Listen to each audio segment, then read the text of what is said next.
Okay, we can welcome Randy Fielding to the world of Relearn now. And Randy is, he wouldn't know this, but I actually have followed his architecture since the early 2000s because it influenced a lot of my thinking over in Sydney, as I was involved in designing 8 buildings at Northern Beaches Christian School. And so Randy, you wouldn't know that I've followed your work for more than a decade. Look forward now to your presentation. Thank you. Thank you, Stephen. Well, I've been looking forward to meeting you, and it's great to do so virtually. And it shows a lot of agility that you were able to pivot when I had trouble with Attendify to go over to Zoom. So thank you for that. Welcome everyone to How to Design a World where learning and working are connected and humanity thrives.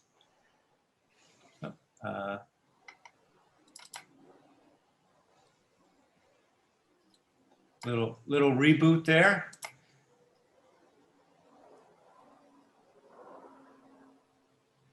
There we go.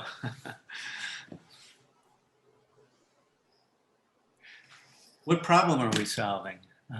There's really a separation between the parts of key ecosystem, nature and cities. They're not connected, and they all need to work together. Disciplines are separated, things like welding or computer science. We're treating urban and rural schools like they're separate tribes. And you see the tension there, particularly in the United States, with our own elections, like 2 different tribes. We're separating things that really should be connected.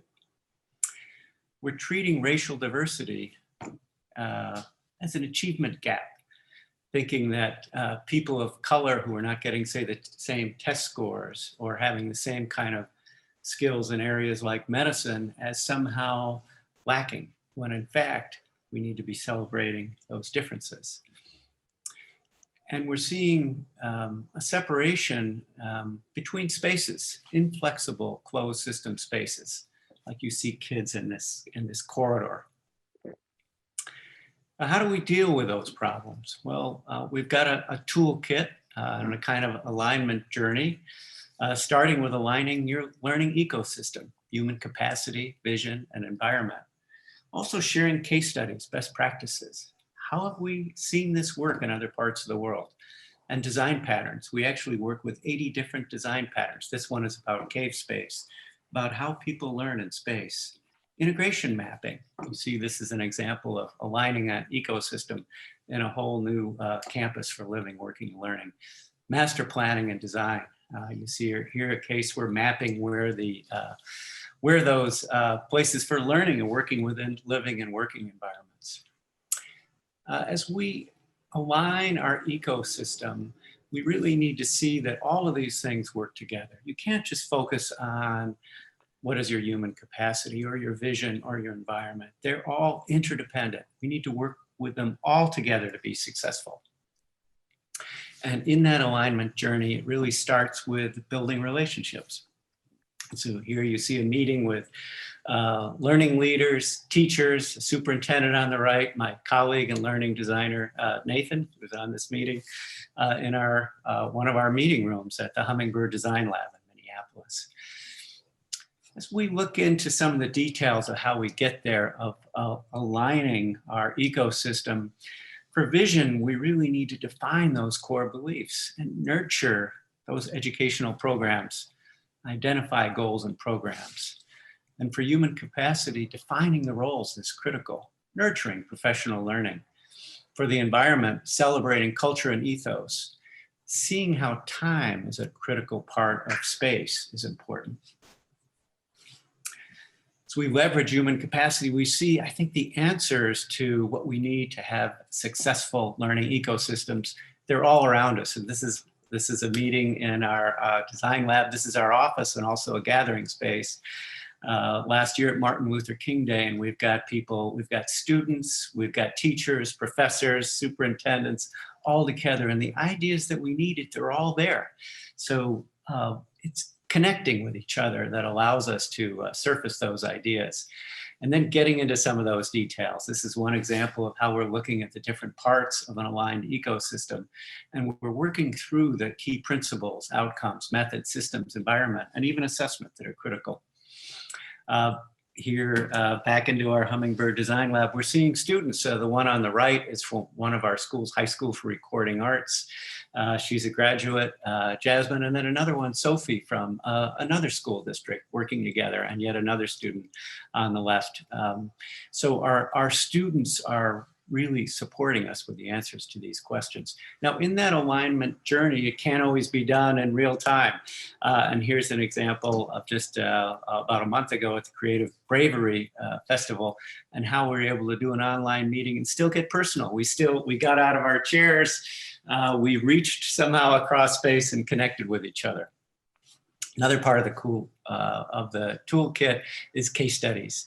So Stephen, you mentioned the work you've been doing in Australia, and we've done 14 schools in Australia, and schools actually in 50 different countries, and we keep learning from different places, so there's a kind of cross-fertilization. This is in Cranston, Rhode Island, where they just passed a bond 10 days ago, and we're going to be working on 15 new projects there. And it's really changing the way people teach and learn across the state as we learn how these learning communities unfold. We've done 20 projects in China. This is in Shanghai. And you see those connections to the outside are so important. We're all listening to the same song. And so the issues that are important to people in Shanghai turn out to be the same as to people in, say, Silicon Valley. Here's another case study. You can see this is an innovation center, and notice how this space opens up to other spaces to the right, and then there's other spaces to the left and to the outside. Another part of our toolkit is using design patterns. We work with 80 different patterns. You see 8 of them here. A basic one, we all understand the need for reflective space, cave space. The importance of interior and exterior vistas, student display, and of course, learning communities and learning commons. You can see an example. This is one of our patterns, would be a learning community pattern, moving from a cells and bells plan to a learning community. And you can see the same amount of space, really the same number of spaces, but more variety in the different kinds of spaces. An example, bells and cells on the left, a learning community on the right. Here's a learning commons. This is High School for Recording Arts again. And notice how the central space opens up to those spaces around it. Cave and nest space, when we talk to students around the world, we find consistently one of the things that's most important to them and often lacking is, in fact, cave space, reflective space, space where they can chill. And so there's many different ways we can do that. We have a dozen patterns all relating to that, and they're important everywhere we go. Here's a pattern, welcoming entry, and you see on the left how there's a kind of vistas through the space, different learning communities, a center where you can see learning happen in the entry, right as you look through the space. An example of one of our projects, Texas Tech University in Costa Rica, and right in the entryway, you can see learning happening. And here's that entryway on the outside. This is actually retail at the bottom of the 7-level building, and the university is on the 6 levels above. Another part of the toolkit is about mapping sustainable living, working, and learning ecosystems. And this is a project that we're doing for one we're doing in the Middle East right now with Atelier 10. We partner with before and looking at all the different parts, the details that go into a successful learning ecosystem. That just gives you a taste, a sense of it. And relating that in a little smaller scale, as we go into Cleveland, we can see this map of 120 different businesses and community partners. This is for St. Martin de Porres. It's our second high school we designed for the Cristo Rey network. And there, the business partnerships with the school are absolutely a critical part of how learning works. Every student in this school has a job, shares jobs, and works in the community. And you can see, you just get a sense even in these photos that the environment at high school looks a lot like work. It's a seamless connection in this case. Integrating the old and new, that's part of this ecosystem, is actually a neighborhood and a building ecosystem. You see this older building in the center, the copper top building that was loved in the neighborhood. We saved that, we restored it. And then you see there's an addition here, an addition on the right as well, and how that made the old new, and is a vital part of that community. And inside, we look at the different competencies that are so important. And this was part of the alignment journey. And we have so many different ways of looking at them. One of them, our partners right here in Minnesota, Education Evolving, describes these 4 different competencies, from content, cognitive, to navigational, to social emotional. And one of the things that's important about this is that sometimes with our innovative partners, we tend to throw out the importance of content competencies, and that can alienate some of our partners. And we don't want to separate these things. Content's still important, even though social emotional and navigational competencies may be more important in the 21st century. Toolkit 5, master planning and design. If we look on the left, we can see a map of the kind of drawings that we're doing that describe where learning, you see in yellow, can happen across community. And then we look on the right, we see this is a new campus we're developing, how we're integrating all those different parts, from an edible garden to athletics to a social garden to, you see a performing arts area, all connected.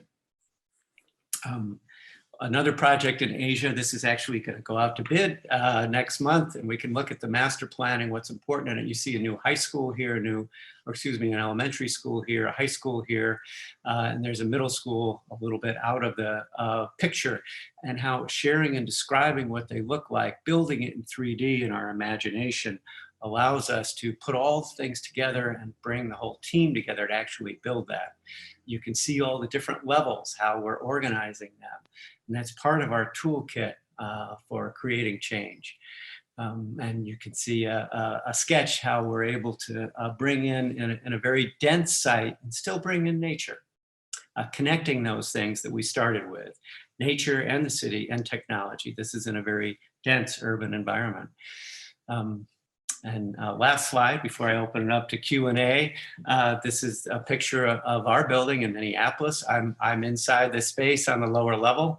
We're one team of educators and architects. We're co-creating across 5 locations: Minnesota, Michigan, Rhode Island, Maryland, and Singapore.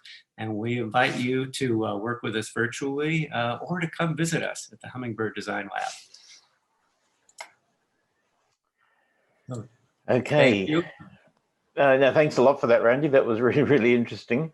Now, what we'll do is, because it's going to be a sort of a smaller group as we make the recording now, I'll ask you plenty of questions. Sol might have 1 or 2 coming in as well. Sol is the interior architect and designer and architect for the Learnlife team in Barcelona. Nice to meet you, Sol.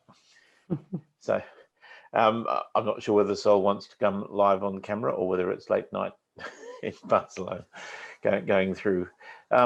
Okay, now one question I got about the American context, because I have been to, a few years ago, some of the architect education conferences and been taken to schools with lots of those bells and cells corridors, and just, you know, it was possible to even walk through a school for half an hour and not see a living soul, because we were entirely in corridors.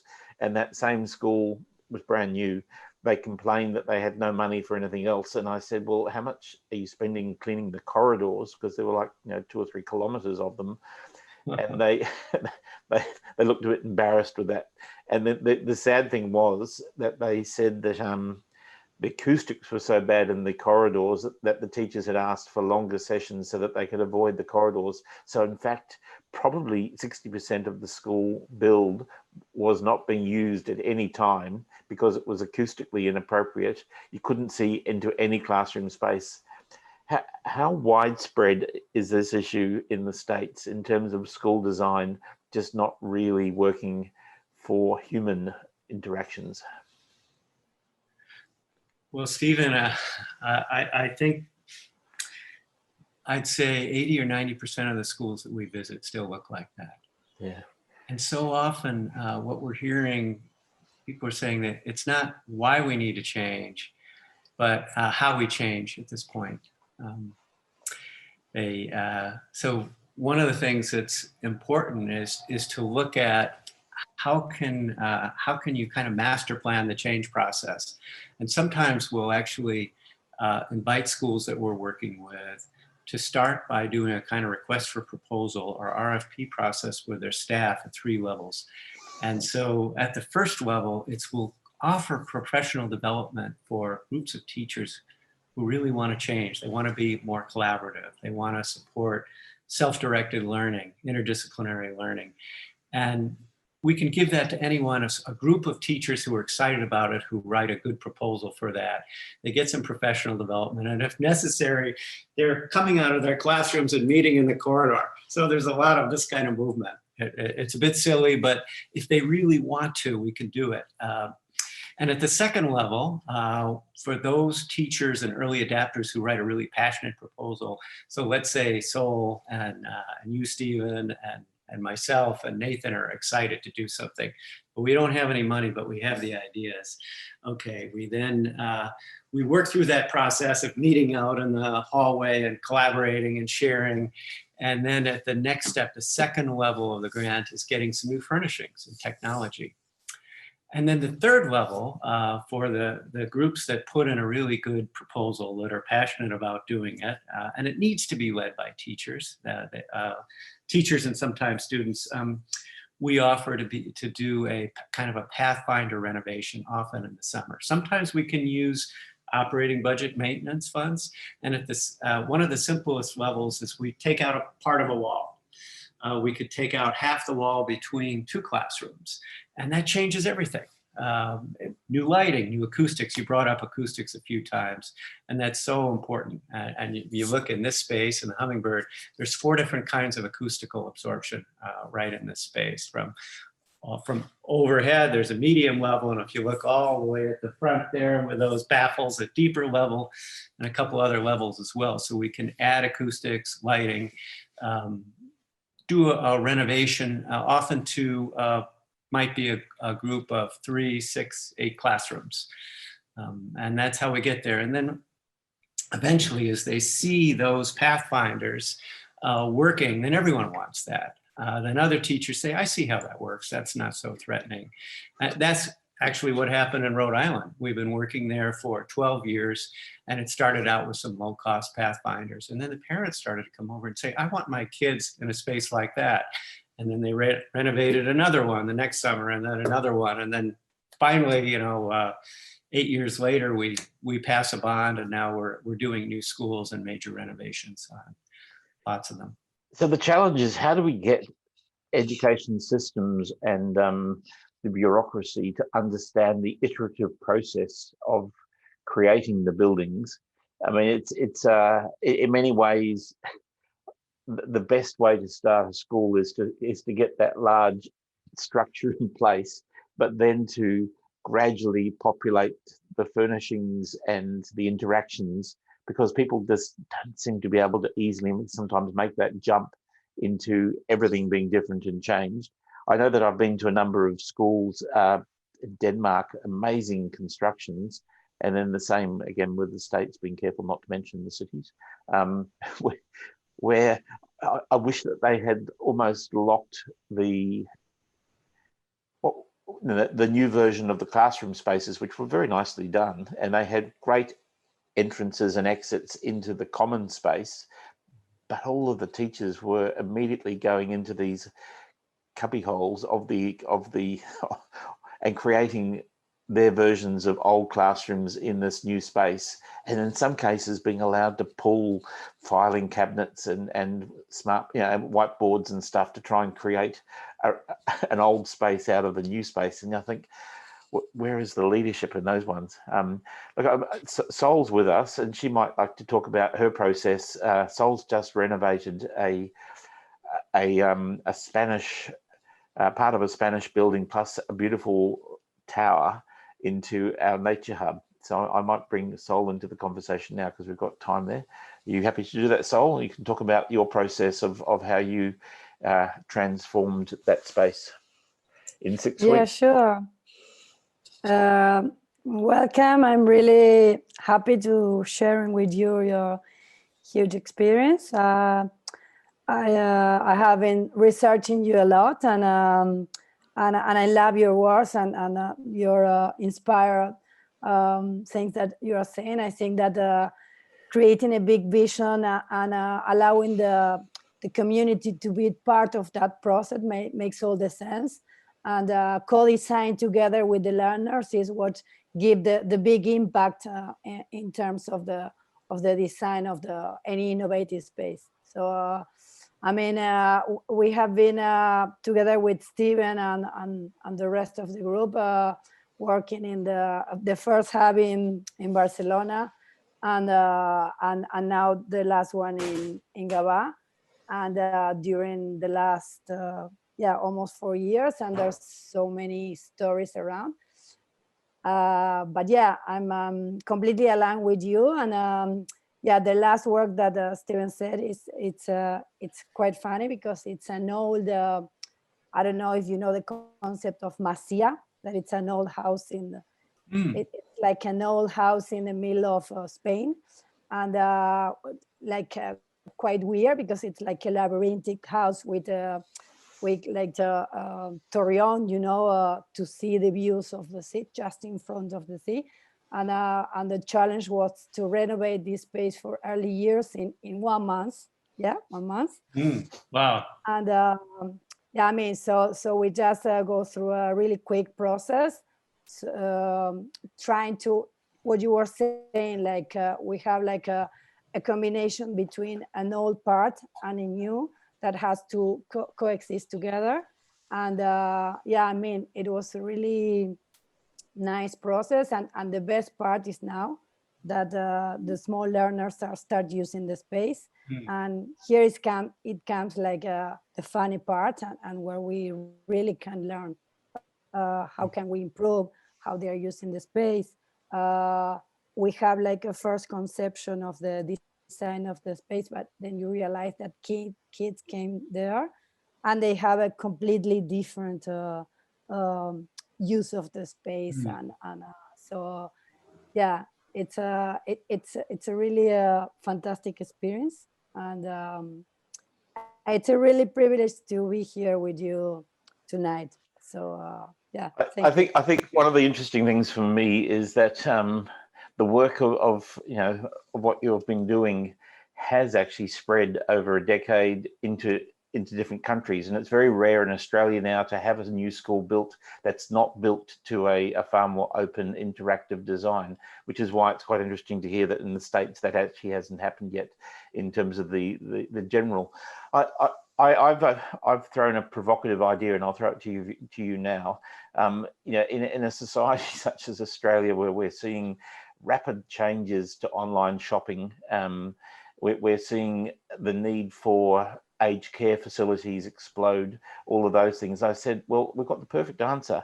All of the schools that are built with classrooms and corridors and perfect disabled access, we just convert those into the aged care villages, and the schools and the schools take over the shopping centres and the factories and the areas that have been vacated. And it seems to me that there's an obvious solution there if a city planner can get their head around it, because the traditional bells and cells schools would very easily convert into aged care. I'd love to hear your thoughts on that one.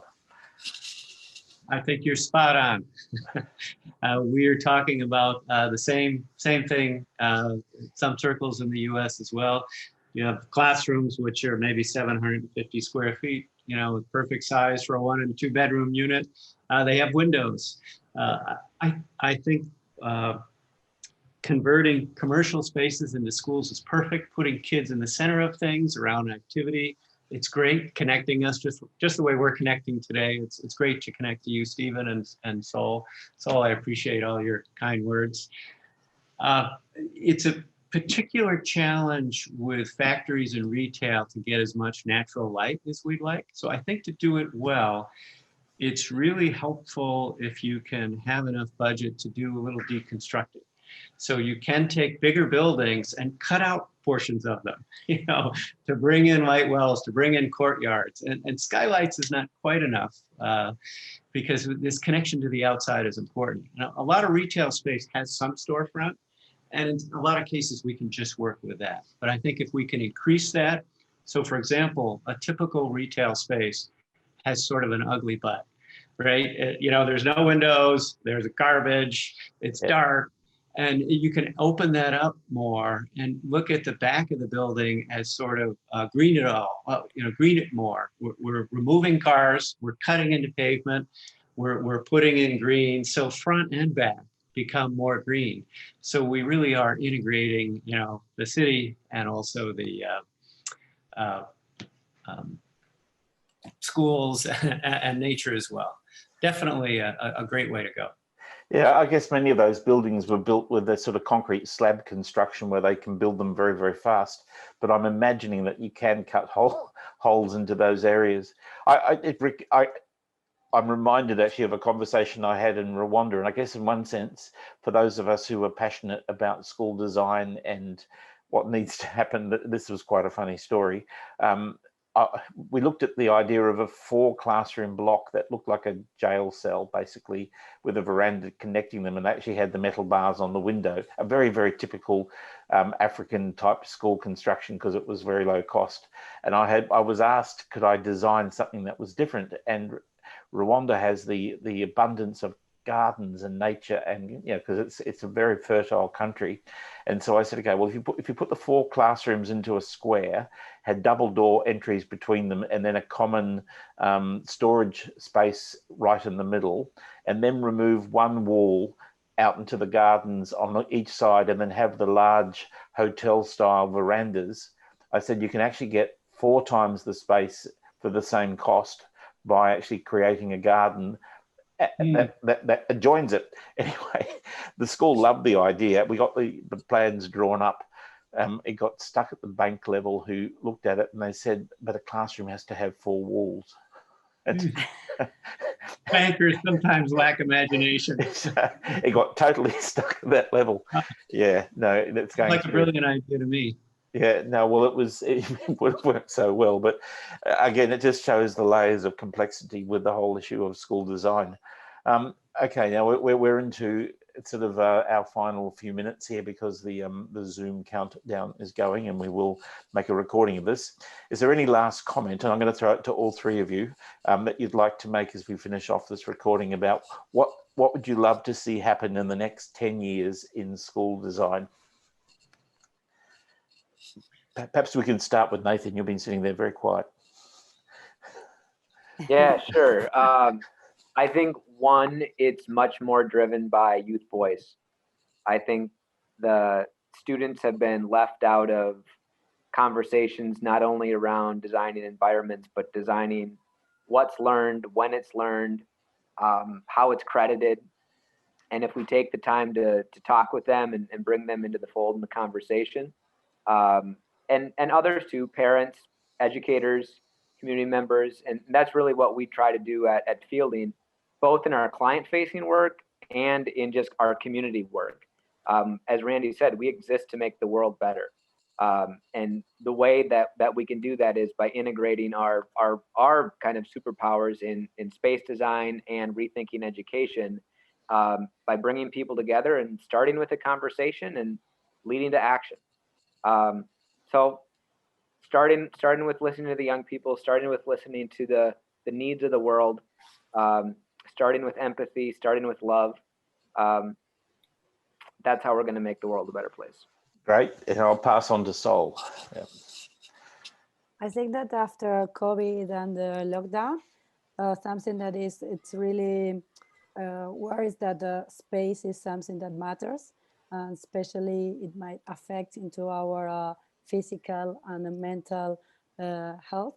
So I think that trying to figure out how we can have much more connection outdoor and creating really innovative environments outdoor, for me is an issue, and it's something that we have been talking a lot about, but right now we are much more aware about that.